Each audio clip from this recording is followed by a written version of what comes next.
Muy buenas noches, miércoles 23 de marzo. Bienvenidos a La Retaguardia, periodista digital, televisión. Como dice mi editor, nuestro editor, Alfonso Rojo, en España no cabe un tonto más. Ello, pues, no tendría mayor importancia si habláramos de tontos anónimos. De imbéciles está el mundo lleno, ¿no? Todos los padecemos.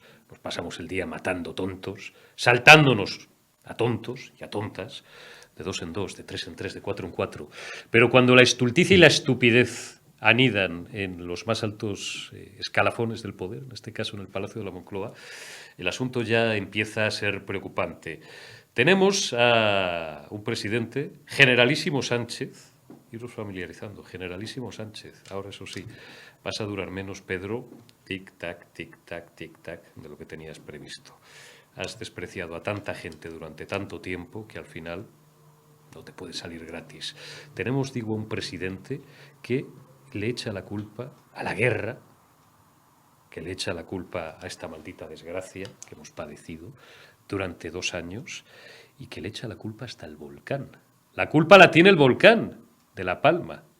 Yo no sé si es que el tipo realmente es tan tonto como parece o que nos toma por imbéciles y por borregos a la totalidad de los españoles. Bueno, pues, oiga, no sé sus votantes lo que opinarán de usted. Quien nos habla no le ha votado nunca, ¿eh? Todos los respetos a todo el mundo. Pero ya está bien de tratarnos como imbéciles, de arruinarnos, de humillarnos, de escupirnos a la cara y ahora de decirnos, como ha hecho esta mañana en sede parlamentaria, que es que la culpa es del volcán. Y Nadia Calviño, luego, desde la tribuna de oradores, que es que hay una guerra, sí, desde hace 26, 27 días. So what? ¿Y qué? Pero vosotros lleváis 3 años y no habéis hecho absolutamente nada. España está al borde de la parálisis. 5 o 6 días más y los palés ya van a dejar de llegar a las grandes superficies, a las grandes fábricas. SEAT, Ford, ya han anunciado expedientes de regulación de empleo. Acerinox, Danone, ya os lo contamos ayer. Muchas grandes superficies ya empiezan a estar desabastecidas de productos absolutamente básicos. A estos les da igual. Yo no sé si realmente a lo mejor están en cuanto peor, mejor. Yo creo que están más preocupados, fijaos lo que os voy a decir, los comunistas que los socialistas, que ya mandan narices. Hoy es el día en el que además hemos conocido las torpes y balbuceantes explicaciones del Generalísimo Sánchez acerca de ese giro radical, de esa vuelta que le ha pegado a las relaciones entre España y Marruecos y entre España y Argelia, pero no porque él nos lo haya transmitido, que esto hasta el día 30, miércoles de la semana que viene, una semana queda largo, me lo fiáis. Yo últimamente recurro mucho al tenorio, me escucharéis recurrir más veces al clásico de Zorrilla. Largo me lo fiáis. Hasta el día 30 no comparecerá en sede parlamentaria para explicar por qué ha cometido la estupidez que ha cometido, cabreando a un vecino leal como es Argelia, en pro de pasarle la mano por el lomo, por no decir otra cosa, ponerse de rodillas con el sultán marroquí. Hemos conocido la literalidad de la carta. Al final del programa vamos a tener una conversación interesantísima, no os la perdáis, de verdad, porque merece... Hoy me voy a pelear con el pinganillo, ya lo vais a ver. Merece la pena con el coronel de infantería y coronel de inteligencia, Diego Camacho, que nos va a desvelar muchos secretos que no son tales. Lo que pasa es que como hoy en día la gente pues ni lee, ni escucha, mucha gente ni se preocupa, y los medios libres tampoco... Los medios de comunicación tampoco ayudan porque no son libres, solamente los medios libres podemos contar o podemos ofreceros los contenidos que os ofrecemos hablando del lobby hispano-marroquí en España. Una carta, digo, hemos conocido la integridad, la literalidad, la carta al completo, repleta de errores ortográficos, de errores en lenguaje diplomático que revela la estulticia, la estupidez y la falta de formación, el analfabetismo funcional de los ágrafas, las ágrafas y los ágrafos que pueblan el Ministerio de Asuntos Exteriores. Miles de asesores a 6.000 pavos por barba en 14 mensualidades para esto, para hacer el ridículo más de lo que lo hacemos. Y los transportistas cada vez más cabreados. Y por cierto, no os olvidéis, porque si no luego no voy a tener oportunidad de decirlo a lo largo de todo el programa. Os lo recordaré todos los días hasta el sábado 26. Sábado 26, manifestación 12 del mediodía, Plaza de Colón de Madrid, todos con las víctimas del terrorismo.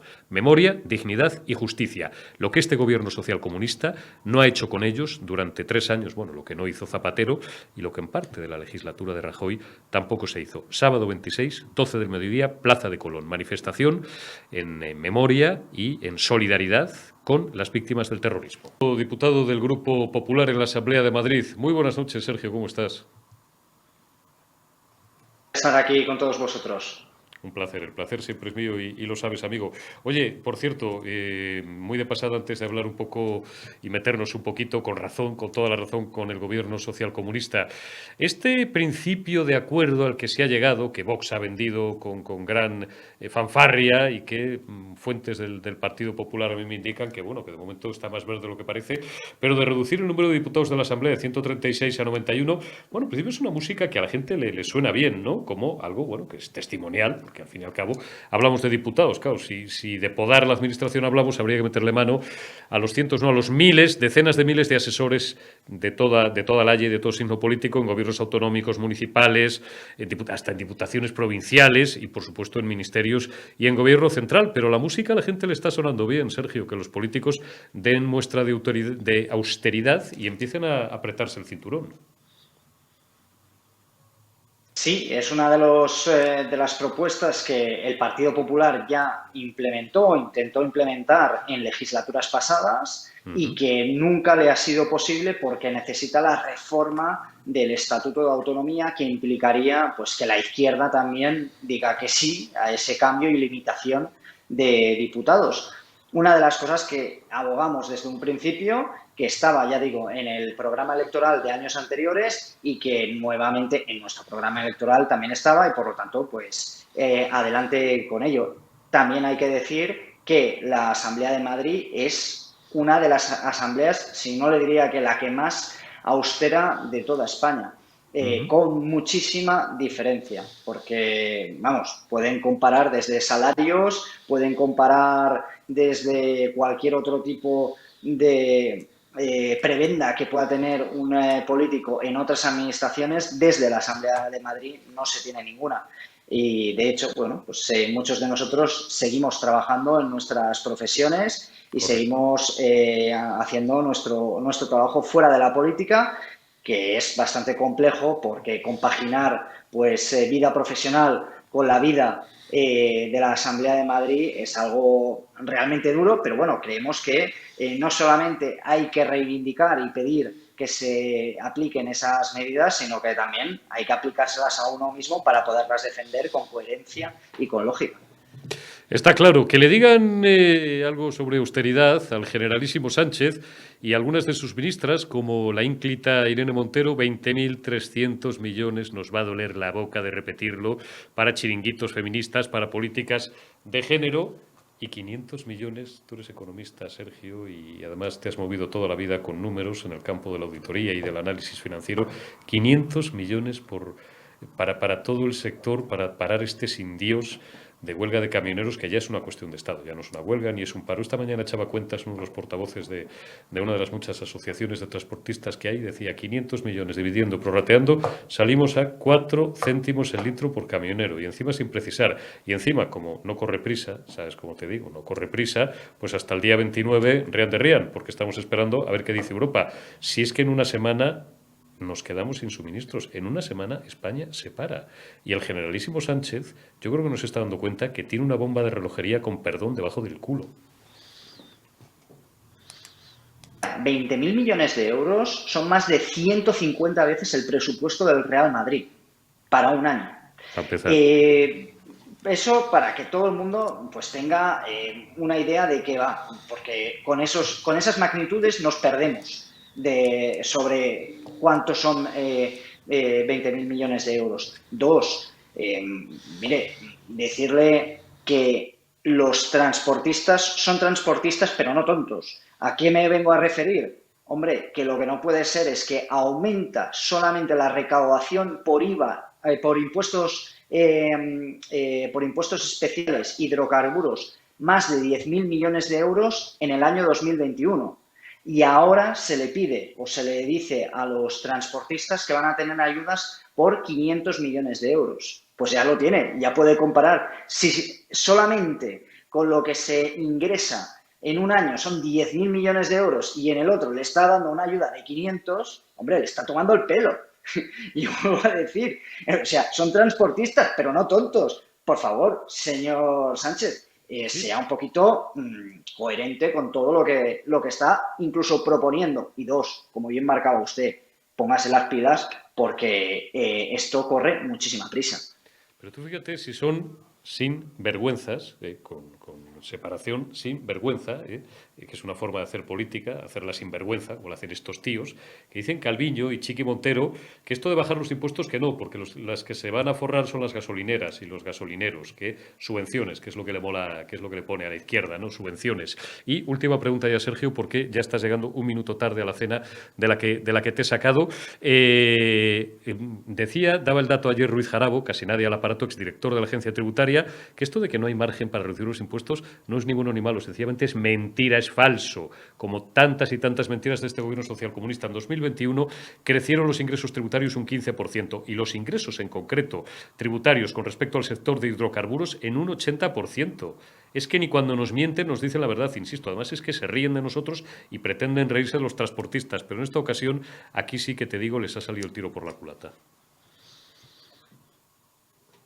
De los informes a los que siempre me remito es el de un informe de la AIREF, cuando teníamos al señor Escrivá en la AIREF y que firmó uno de los informes que decía lo siguiente: hay 20.000 millones de euros en duplicidades en la administración española, en la Qué totalidad de barbaridad. la administración española. Pues ya lo tiene. O sea, lo que no puede ser es que estemos duplicando ejercicios, duplicando personal que no necesitamos. Eso es dinero, esfuerzo y sudor de los trabajadores, de los currantes. Y siempre voy a insistir, cuando estamos hablando de aumentar impuestos, el resultado es igual a tener menos comida en la nevera. Eso hay que Claro, tenerlo muy claro. claro. Entonces, ¿qué prefieren? ¿Menos comida en la nevera o más impuestos? ¿Preferimos Irene Montero o preferimos que podamos tener los supermercados llenos de comida? Es que, a ver, yo sinceramente, es que estamos yendo a unas velocidades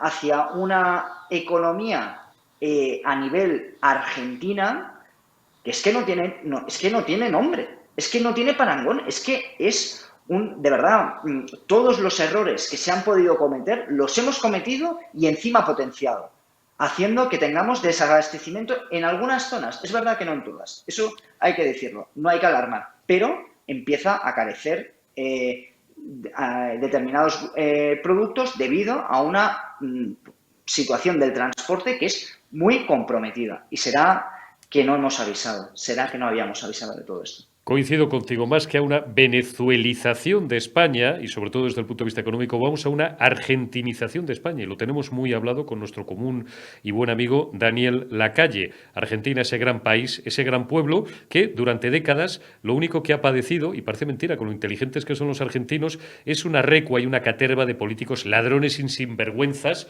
como en pocos países del mundo, que es que han vaciado directamente el país, aparte de provocar 3 defaults seguidos. Hay gente todavía que piensa que los estados no pueden quebrar. ¿Cómo que no? Una, dos, again and again and again. 3 defaults seguidos, un corralito, en 99, en el 2000, políticos sinvergüenzas que se llevaban el dinero en grandes palés, en contenedores, el dinero en efectivo y el oro en efectivo, y se lo llevaban a Suiza y se lo llevaban a paraísos fiscales. Vamos a eso, y si no, al tiempo. Sergio Bravezo, vuelve a la cena de la que te he sacado. Esto ha sido un pequeño atraco.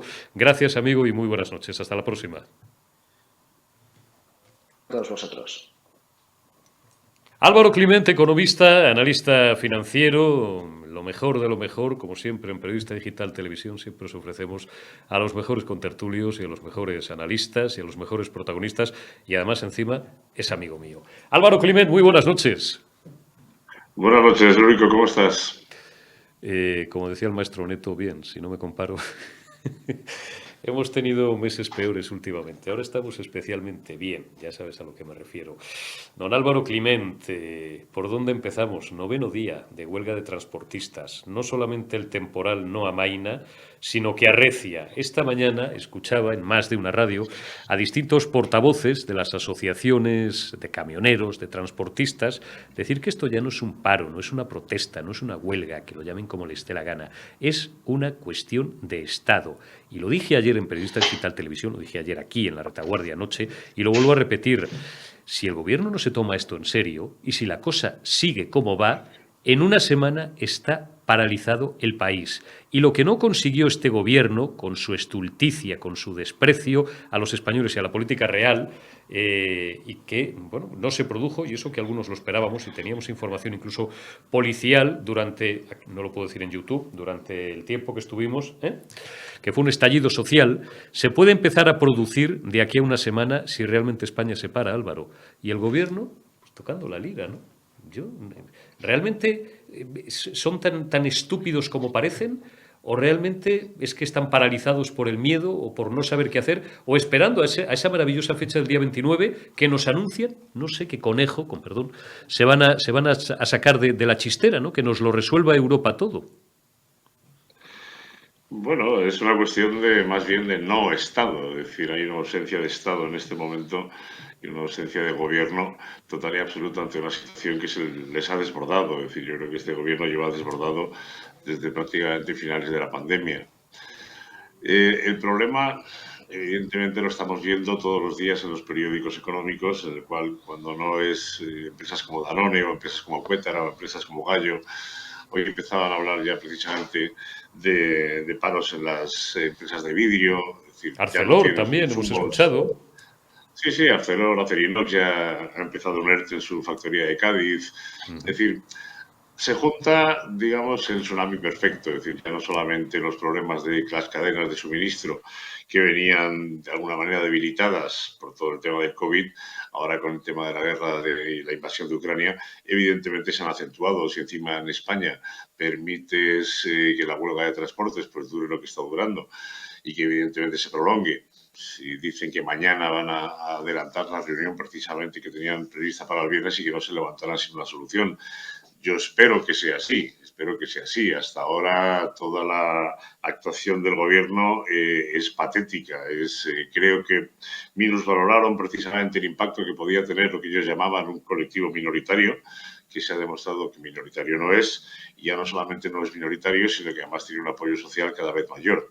Es decir, este domingo vamos a ver una manifestación en Madrid, una vez más, después de la que vimos de ganaderos, agricultores y cazadores el domingo, en la que se van a unir transporte público, se va a unir transporte privado, los VTC, se van a unir también los otros taxistas.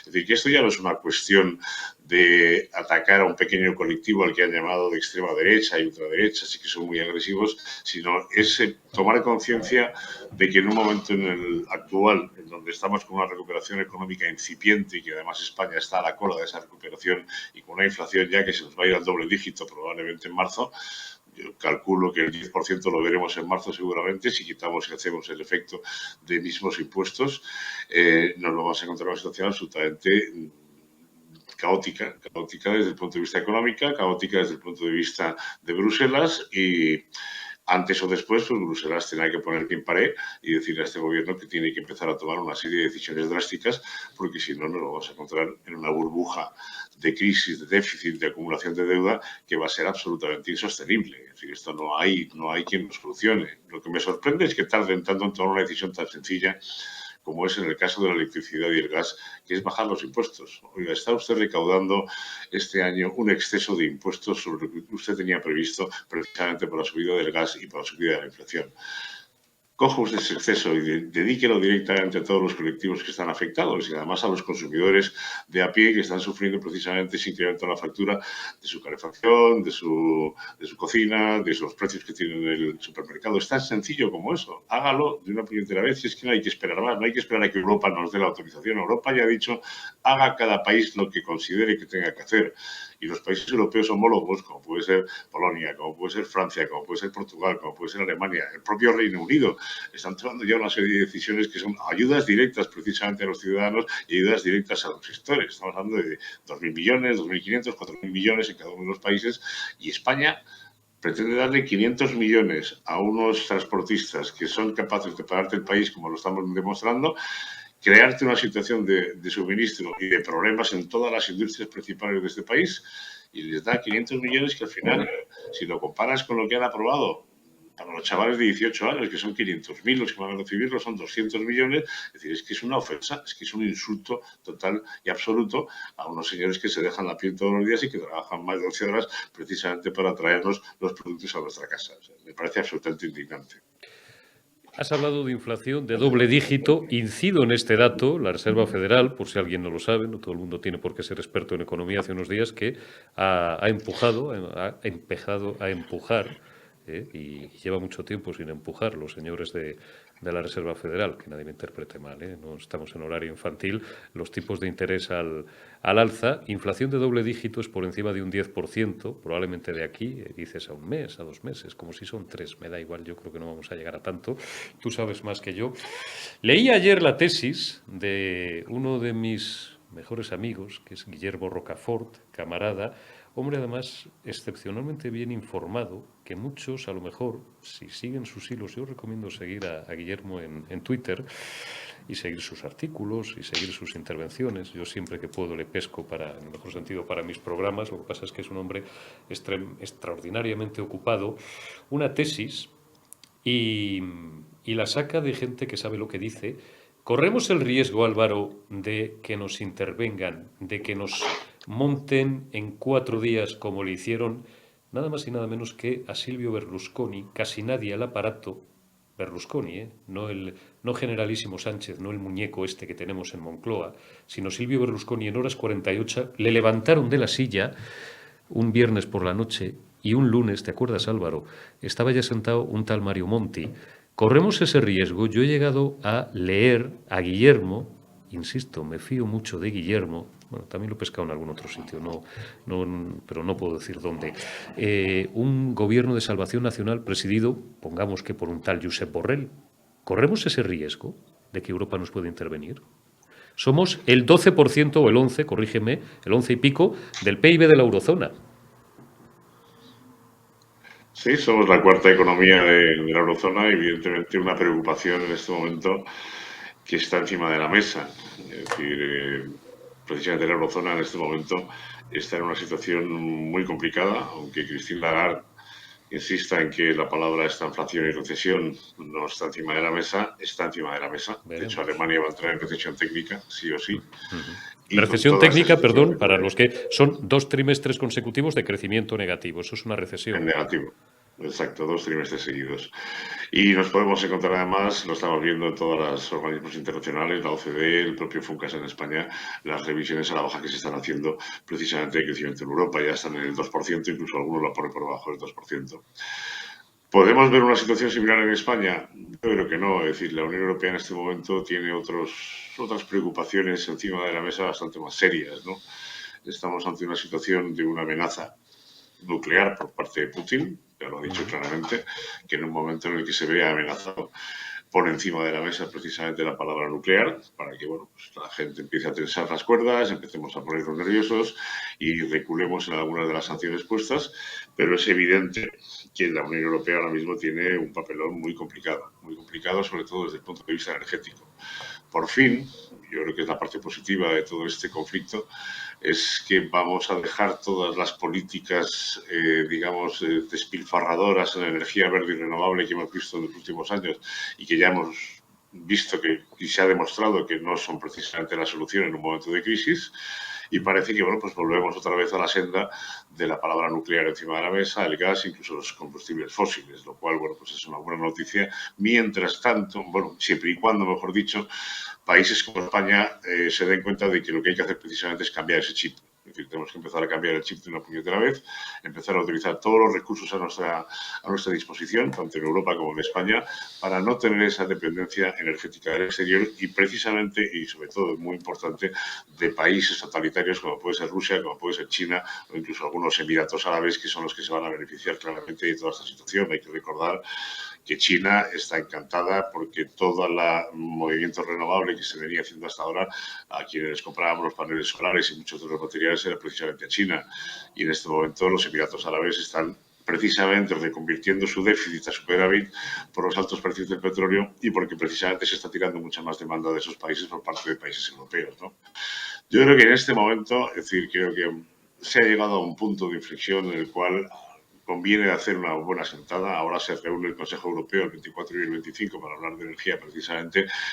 Quiero pensar que se van a empezar a poner encima de la mesa una serie de iniciativas que hasta ahora estaban descartadas. Ya hemos visto que Alemania está recuperando sus centrales nucleares, Bélgica ha vuelto a extender también sus centrales nucleares, países que hasta ahora habían sido los principales negadores de toda energía nuclear y de todo combustible fósil, lo cual, bueno, pues es un cambio importante y tiene que venir una guerra para que pues los ciudadanos europeos nos demos cuenta y evaluemos que nos han estado metiendo un rejón en la factura de la luz y la electricidad durante muchos años y que ahora nos damos cuenta precisamente de lo que estamos pagando. Tiene que llegar esa guerra, tiene que llegar esa inflación del 10% para que nos demos cuenta de que nos llevan tomando el pelo durante casi 20 años. A nosotros y a media Europa, los únicos, cada día les admiro más en algunas cosas, a los únicos que no les han engañado como a niño con castañas en este asunto de las nucleares es a los franceses, que creo que tienen alrededor de 80 centrales nucleares y a los que después de cerrar las nuestras les compramos a precio, iba a decir, a precio de gasolina, a precio de diésel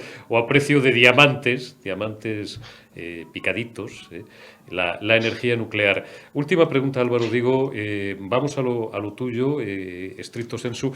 Hazme una previsión para los próximos días, si es que esto es posible, o para las próximas semanas, de los mercados en general, de los mercados financieros, y también, si quieres, un poco, bueno, perdón, o sea, hoy llevaba muchas noches tranquilo con el pinganillo.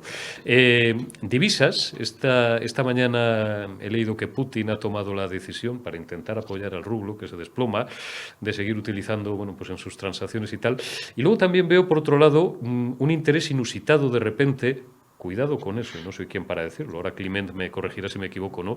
Cuidado con el ansia viva ahora de empezar a comprar oro.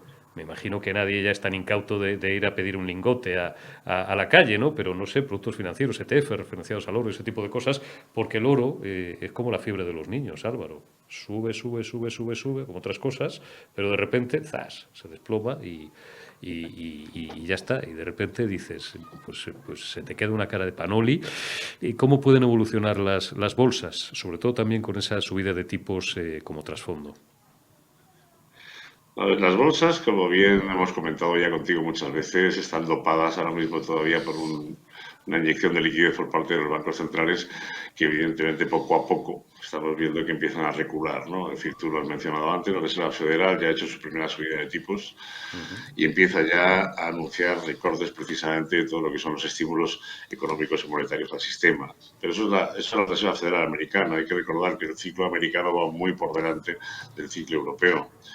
Por ponerte un dato que para mí es significativo, es decir, el Reino Unido lleva 3 subidas de tipos este año, es decir, 75 puntos básicos. De hecho, tiene el tipo referencial el 0,75 y la inflación se les ha disparado otra vez al máximo de 30 años, con lo cual la subida de tipos no parece que en la situación actual de esta, digamos, inflación energética que estamos recibiendo sirva de momento para controlar esa inflación. De hecho, hoy han anunciado una serie de medidas que tienen que tomar de bajar el IRPF precisamente a sus ciudadanos y una serie de ayudas directas porque precisamente la economía se les puede desplomar y les está yendo muy bien hasta ahora.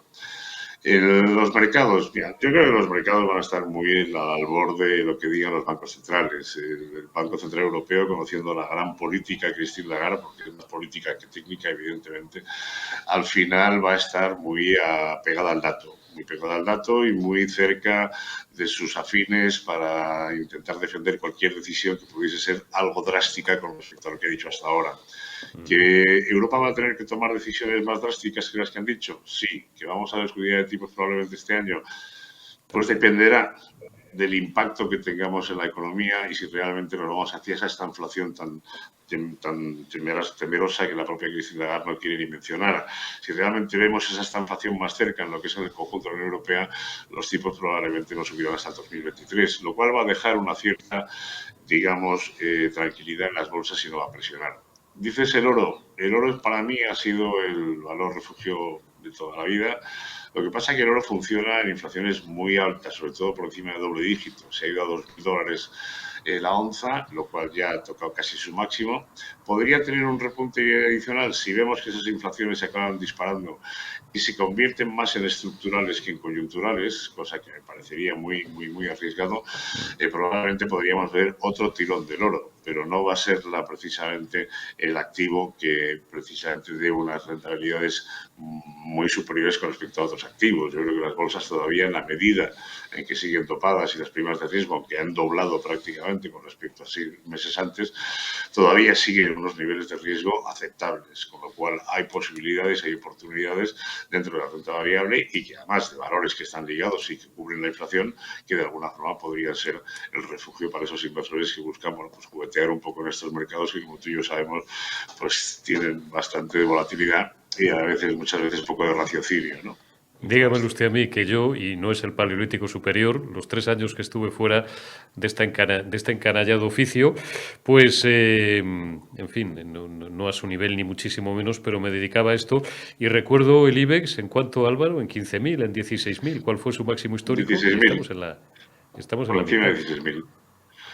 Bueno, estamos en la mitad. Si coges el IBEX con dividendos, también es cierto que cuando comparamos con otras bolsas, hay bolsas que no descuentan los dividendos. El caso del IBEX sí lo descuenta. Si coges el IBEX con dividendos, tampoco estamos tan mal.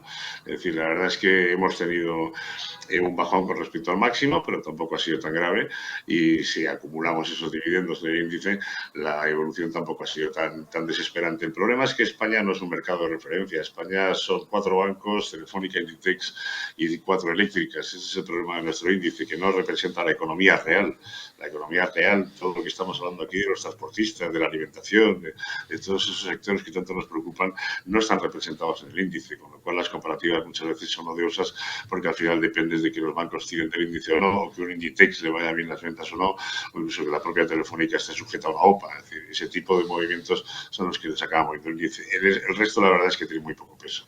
Muy poco peso. Por eso cuando uno empezaba en este mundo, empezaba con las acciones o con los valores en España. Después te pasabas a los futuros del IBEX. Hasta te dabas cuenta que te robaban por arriba, por de frente de lado y de costado. Te pasabas a los futuros del Eurostock o al DAX o al CAC, ¿no? París y Alemania. Y terminabas ¿en dónde? Pues en el Nasdaq, donde ibas a terminar.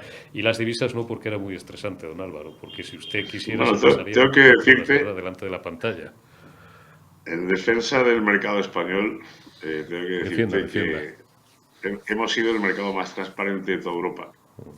Es decir, todas las operaciones estaban publicadas, dábamos tiempo real, se daba absolutamente toda la ejecución de todas las operaciones y cuando un cliente te pedía una ejecución de una orden tenías que tener lo que se llama times and sales, que era precisamente cómo habías ejecutado esa orden, en qué momento y qué tiempo, cosa que el resto de los mercados no tienen.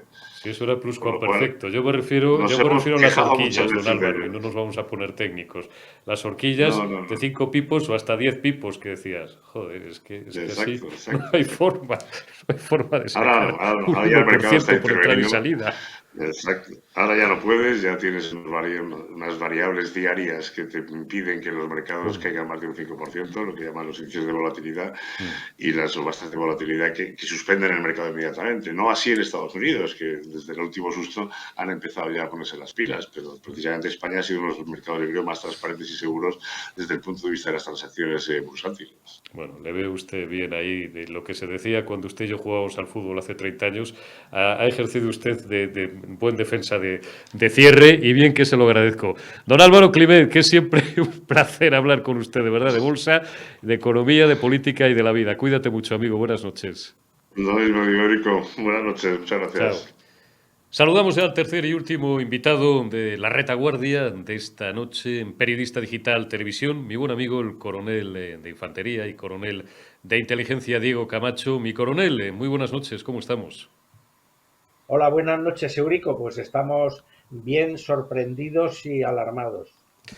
Bueno, pues entramos ya en materia, entramos con los trastos de matar directamente. Estamos hablando un día más y tendremos que seguir haciéndolo again and again and again acerca del sorprendente giro de Pedro Sánchez, que no del gobierno español en pleno, con respecto a la política que tradicionalmente ha seguido España, la política exterior de España en relación al Sáhara y en relación a Marruecos y Argelia. Hoy además, hace unas horas hemos conocido el texto íntegro, que luego podemos comentar, de la carta que el generalísimo Sánchez le remitió al monarca a la agüita. ¿Por qué estamos alarmados, mi coronel? Bueno, porque es una carta que políticamente es un error y bueno, porque demuestra un desconocimiento profundo de lo que es la realidad marroquí y por el camino emprendido para tratar de solucionar una relación bilateral que hay que decir que si no está solucionada no es por culpa de España, es por culpa de Marruecos. Uh-huh. Es una carta, lo comentábamos antes fuera de antena, mi coronel, es una carta, luego podemos ir al contenido y deberemos ir al contenido, pero incluso desde el punto de vista formal es absolutamente bochornosa, nos avergüenza a todos los españoles. ¿Por qué? Pues miren ustedes, porque contiene errores tipográficos, faltas de concordancia, errores puramente diplomáticos en cuanto al lenguaje. Por ejemplo, se refiere a Mohamed VI en 3 ocasiones como majestad, con mayúscula evidentemente, pero en 3 ocasiones, lo cual resulta excesivamente redundante incluso en una carta con tanta prosopopeya como suele utilizarse en el lenguaje diplomático. Se dice en la misiva también: queremos transmitiros. Será queremos transmitirle, que yo sepa, ese tipo de plural majestático lo emplean solamente el Papa y los entrenadores argentinos. Y tiene algunos errores más, habla de los 2 países para que juntas podamos. Esto yo no sé si es un error ortográfico o es simplemente una concesión a ese estúpido lenguaje de género que a los marroquíes, claro, nos da la risa a nosotros. Fíjese usted, al gobierno marroquí le debe de haber entrado la risa o debe haber pensado sencillamente que el gobierno español es completamente imbécil, mi coronel. Bueno, no cabe duda. Yo ese tipo de cartas sé que antes de enviarse la leen por lo menos 10 personas. Por lo menos Entonces, 10. sí, claro, una carta de estas de jefe de la presidencia de gobierno a un jefe de Estado de un país extranjero no la manda el que la escribe, o sea, pasa por varias manos. Entonces, el que tenga esos errores, como tú dices, de concordancias y de redacción, pues demuestra el nivel cultural que tienen el volumen de asesores que pululan por Moncloa. O sea, es totalmente incomprensible. A no ser que sea un paso más para, ya que se hace el ridículo, pues hacerlo por partida doble. Pero es absolutamente vergonzoso. Unos asesores que, y esto lo digo yo porque conozco el dato, como en otros ministerios, cobran una media de 6.000 pavos limpios al mes en 14 pagas. Vayan anotando ustedes. Vamos a la cosa conceptual, que diría un amigo mío. Se nos ha vendido la moto averiada de que con esta carta, aparte de arreglar lo que eufemísticamente llama el gobierno de España los flujos migratorios entre España y Marruecos, además se garantiza la integridad territorial de España, básicamente en lo que a Ceuta y Melilla se refiere. Ayer los ministros socialistas, los ministros designados por la facción socialista y que asisten a Generalísimo Sánchez en el Consejo de Ministros, dijeron que con esto, pues eso, salvaguardábamos durante varias décadas, porque como todo el mundo sabe, Marruecos es un socio fiable y cumplidor, es una ironía, que no se entienden bien en televisión, de su palabra, de Ceuta y Melilla. Y hoy, que creo que ha sido el diario gubernamental El País quien primero ha publicado el texto íntegro de esta misiva, descubrimos, bueno, pues que nos han mentido por enésima vez. Pedro Sánchez es que además es un tío que ni cuando miente dice la verdad. No se habla para nada de Ceuta y Melilla, se habla de la soberanía en general, igual que no se habla nada tampoco del derecho a la autodeterminación o del referéndum de autodeterminación del Sáhara. Bueno, pues no se menciona expresamente, mi coronel, ni a Ceuta ni a Melilla. Bueno, la carta no hay por dónde cogerla y la carta, vamos a ver, a mí me resulta que tiene un antecedente. La carta esta tiene el antecedente de la carta que escribió el último gobierno de Franco, el gobierno de Carlos Arias, al padre del actual sultán, a Hassan II, pidiéndole que parara la Marcha Verde, a lo cual, en una visita que hizo Carro Martínez, que era el ministro de la Presidencia, a Marrakech, le dijo el sultán que de acuerdo, que paraba la Marcha Verde con una condición, que le escribían una carta, que se hiciera una carta en donde se lo pidiera el gobierno español. Carro le dijo que de acuerdo, que irían a escribir la carta, y le dijo, no me ha entendido, la carta la escribo yo y ustedes la firman. Es decir, que con esta carta Pedro Sánchez se coloca como continuador de la política de Carlos Arias Navarro en la indignidad primera, que fue el abandono del Sáhara tal como se hizo. Entonces, sí. Bueno, además hay un concepto, una premisa inicial falsa, es decir, el presidente del gobierno español empieza a adjetivar el tema de la solución marroquí, la autonomía al Sáhara, para sustituirla por el legítimo derecho a la autodeterminación que tiene el pueblo saharaui, utilizando el concepto de la autonomía. Tú no puedes dar la autonomía a un territorio sobre el que no tienes soberanía. Claro, evidentemente. Confundiendo, por tanto, autodeterminación con autonomías. Y cuando yo he decidido empezar a llamarle desde hace unos días Generalísimo Sánchez, que hay veces que la gente me dice, te vas de la boca en más de una ocasión y en más de dos. Digo, no. Digo, yo no insulto, refiero. Y además, y cuando no insulto y refiero y medio, pues sé muy bien el valor de las palabras y por qué lo hago. Es la segunda vez, mi coronel, en 45 años, que abandonamos a los saharauis a su suerte. Pero vamos a ir pasando de lo particular a lo general.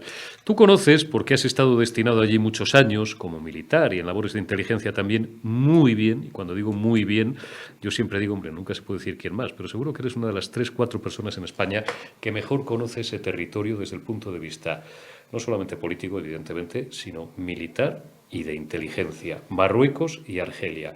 Marruecos y Argelia son dos vecinos que no es que se lleven mal, es que se odian directamente, como estas parejas que terminan mal y se pasan luego 30 años, cuando hay hijos de por medio, sacándose los ojos la una a la otra.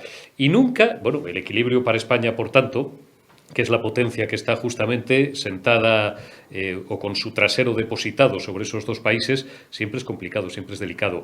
Pero, Diego, nunca ningún gobierno del Reino de España lo ha hecho tan mal con Marruecos y con Argelia, como lo está haciendo este gobierno, que ha tenido la virtualidad, en menos de una legislatura, de cabrear en fases sucesivas a los dos países. ¿Se puede hacer peor todavía?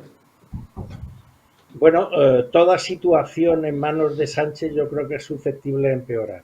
Pero a lo que dices de Argelia y Marruecos, vamos a ver.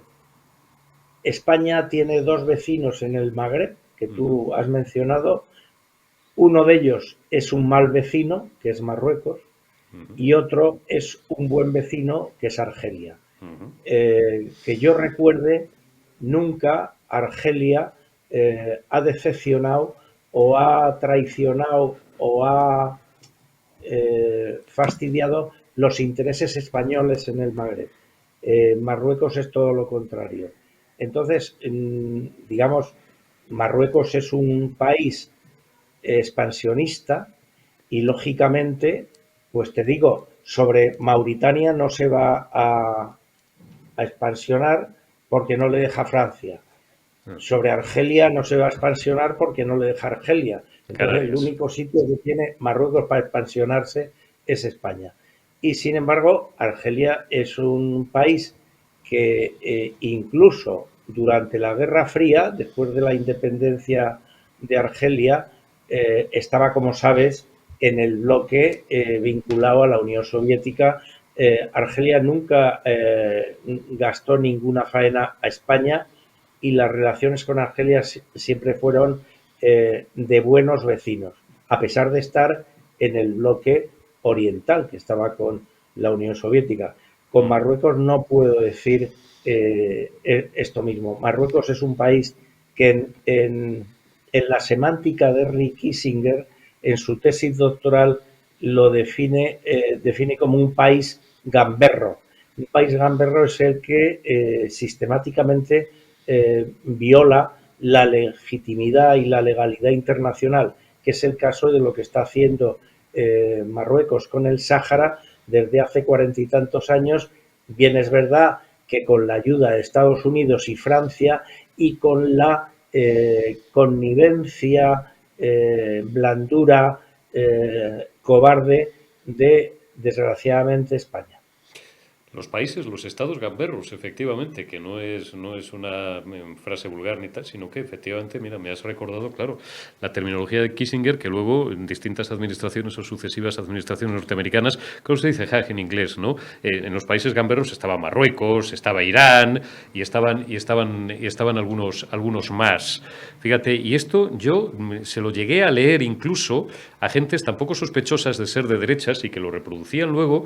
Pues me acabas de retrotraer a mis lecturas universitarias a tipos como Carlos Alonso Zaldívar, que se referían a esta cuestión. Marruecos, por tanto, un socio no fiable, un socio traidor, si asobamos. Argelia, socio fiable, claro, porque Marruecos, a diferencia de Argelia, tiene afanes expansionistas sobre el territorio nacional, básicamente Ceuta, Melilla y las 7 Islas Canarias, Diego, porque de todos he sabido, yo siempre cuento esta anécdota, que a mí la primera vez yo era muy jovencito, tenía 24 o 25 años y era director de Antena 3 en Canarias, y me decía un comandante de la base aérea de Gando que había estado una vez en el despacho de Hassan II, por lo que fuera, y me decía, tiene el mapa completo de Marruecos, con, por supuesto el territorio, el Sáhara, tal, no sé qué, el antiguo Sáhara español, y las 7 Islas Canarias con sus nombres en árabe.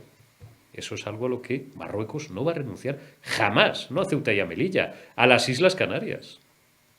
Claro, hay una foto famosa de un viaje de ZP a Marruecos, a Rabat, donde precisamente en una muestra de finura diplomática, el sultán, siendo ZP, presidente del gobierno de España, le pone ese mapa con las Canarias como si fuera territorio marroquí. Antes has hablado de dos aspectos, que es el flujo migratorio, y hay otro, que es el tráfico de droga desde Marruecos Correcto. A España.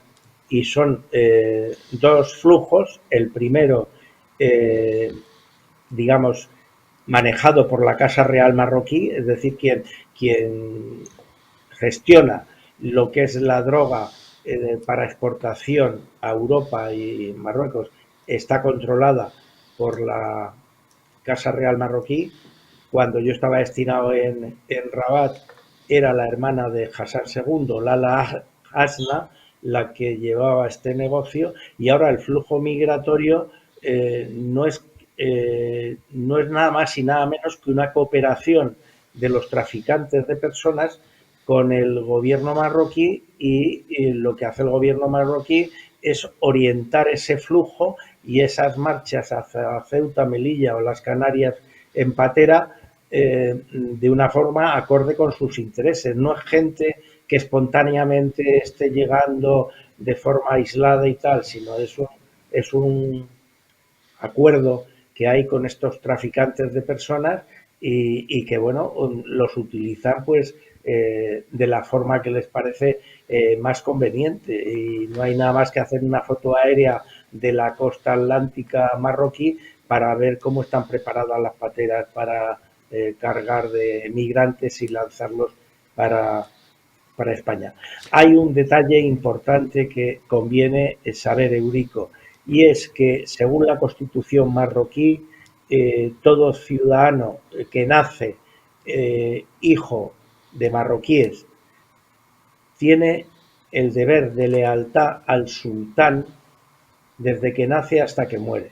Es decir, que si falla a ese deber, incurre en un delito de alta traición. Y el Código Penal marroquí castiga la alta traición en Marruecos con penas que van de los 20 años a la pena de muerte. Con esto quiero decir que los marroquíes que están situados en España y que se les ha concedido nacionalidad española, realmente en un tema de crisis bilateral es una quinta columna que está establecida aquí. No se puede esperar que ellos sean más leales a España que a su país de origen. ¿Por qué? Sencillamente porque su familia la tienen en Marruecos y la justicia en Marruecos no se aplica como en Francia, en España o en Italia, sino que el culpable es castigado él mismo, su familia directa y sus amigos. Y además Al, al no tiene el estilo, mundo... al, Sí, al perdón. estilo de lo que puedes leer en el libro este, Las mil y una noches, que hacía el sultán de Damasco. Digo que y además si incumplen ese deber no tienen mundo para esconderse. No voy a decir ahora aquí, ya lo he dicho algunas veces, ¿no? ¿Quiénes son los servicios secretos marroquíes que están establecidos por todo el mundo y en España en general y en Madrid en particular también? Y además se les deja hacer el Centro Nacional de Inteligencia porque bueno, esto es un do test, ¿no? Hay colaboración entre ambos servicios en lo que a terrorismo yihadista se refiere y a cambio pues ellos nos espían un poquito a nosotros, un muchito, nosotros que tenemos también gente allí pues les espiamos lo que podemos o lo que nos dejan allí. A ver si Fernando Rueda, que lo voy a tener el próximo lunes, que es un buen amigo mío y el periodista probablemente que más sabe de servicios secretos y de estas y otras cuestiones en España, nos cuenta también cosas acerca de lo que es el mundo de los servicios de información, no los servicios de espionaje, a ellos no les gusta que se les llamen así, yo entiendo por qué, los servicios de información, los servicios de inteligencia y en concreto de los marroquíes. Última pregunta, Diego, y no te robo más minutos, que es tarde ya. Lo hemos repetido en los últimos días. Esto está cagada, perdón por la vulgaridad, la perpetra el gobierno español en el peor momento, bueno, pues desde el punto de vista internacional, con una guerra abierta desde hace un mes, por redondear, entre Ucrania y Rusia, y cuando el gas argelino iba a ser más valioso que nunca, no solamente para España, sino para buena parte de la Unión Europea. Es decir, no lo han podido hacer peor. Por eso yo llevo días preguntando si es que son tan tontos y tan ineptos, o realmente es que hay una cámara oculta por algún lado y hay algo que no nos han contado todavía, porque no me lo explico. Tienes razón, yo pienso lo mismo y es difícil de creer que haya tanta estulticia en la dirección de los asuntos políticos de España. Hay un factor que hay que tener en cuenta que tiene íntima relación con lo que he dicho antes y es el lobby pro marroquí que existe en España. Es decir, durante muchos años el sultán de Marruecos ha invertido mucho dinero en ganar voluntades en la prensa, en la política, en partidos de diferente cariz ideológico e incluso, te diría, una gran conexión con la Casa Real Española. Es decir, el lobby pro-marroquí en España es un factor de riesgo y de amenaza de primera categoría. Y el no verlo así, pues es no querer enfrentarse al problema. Quien no lo ve así es un completo ignorante. Diego Camacho, coronel de infantería, coronel de inteligencia, como siempre es un lujo el tenerte con nosotros estos minutos y te molestaremos alguna noche más con este o con otros asuntos en Periodista Digital. Muchísimas gracias, mi coronel. Cuídate mucho. Un abrazo. Un abrazo. Pues hasta aquí hemos llegado en esta retaguardia en Periodista Digital Televisión de este miércoles 23 de marzo. Una retaguardia especialmente densa con intervenciones y con entrevistas y con contenidos francamente interesantes. Sobre todo os animo a que le paséis a vuestros amigos y a vuestros contactos bueno, todas las intervenciones, por supuesto la de Bravezo y la de Álvaro Climent, pero sobre todo y especialmente en los últimos minutos la entrevista de Diego Camacho hablándonos con conocimiento pleno de causa. Lo repito, una de las tres personas, uno de los tres mayores expertos que tenemos en inteligencia, que más sabe desde el punto de vista no solo militar, político por supuesto, sino de inteligencia del mundo árabe, del mundo del Magreb y sobre todo de Marruecos y de Argelia, el poderosísimo lobby marroquí en España. Cuidaos mucho, mañana será jueves, volveremos con más noticias, con más protagonistas y con más análisis en la retaguardia en Periodista Digital Televisión.